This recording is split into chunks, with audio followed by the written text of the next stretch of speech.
शुरुआत सुप्रभात में आपका एक बार फिर से स्वागत है।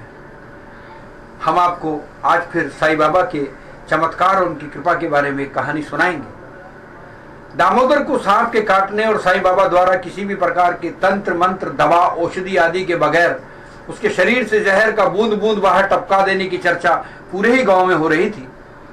लोगों ने द्वारका माई मस्जिद में आकर साईं बाबा को उनके कंधों पर उठा लिया, उनकी जय जयकार करने लगे। सभी छोटे बड़े आदि पुरुष साईं बाबा के गांव में घुमाने लगे। नई मस्जिद के मौलवी ने कहा कि मैंने तो पहले ही कह दिया था, यह कोई साधारण पुरुष नहीं है, ये तो फरिश्ता है। शिरडी का सौभाग्य है कि यहाँ पर ये आ गए। सभी उपस्थित व्यक्ति एक ही स्वर में बोले, हाँ हाँ, हम तो साईं बाबा का जुलूस निकालेंगे। फिर उसके बाद सभी जुलूस निकालने की तैयारी करने लगे। वह देखकर गांव के पंडित को बहुत दुख होने लगा।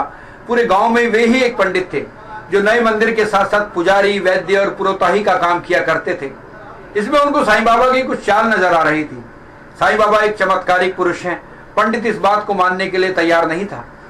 पंडित जी गांव की चौपाल पर गए और वहां पर बैठे लोगों से बोले कि ये गांव ही मूर्खों से भरा है। वह कल का मामूली छोकरा सिद्ध पुरुष कैसे हो सकता है? कई जन्म बीत गए हैं साधना करते हुए, तब कहीं जाकर सिद्धि प्राप्त होती है। नाक का जहर तो कोई भी सपेरा उतार सकता है, ये तो मात्र सपेरा है। एक व्यक्ति ने कहा, आप ठीक कहते हैं पंडित जी, एक 15-16 वर्ष का छोकरा है और गांव वालों ने उसको सिद्ध पुरुष बना दिया है। उसका नाम रख दिया है साईं बाबा। इस नाम का क्या अर्थ होता है पंडित जी?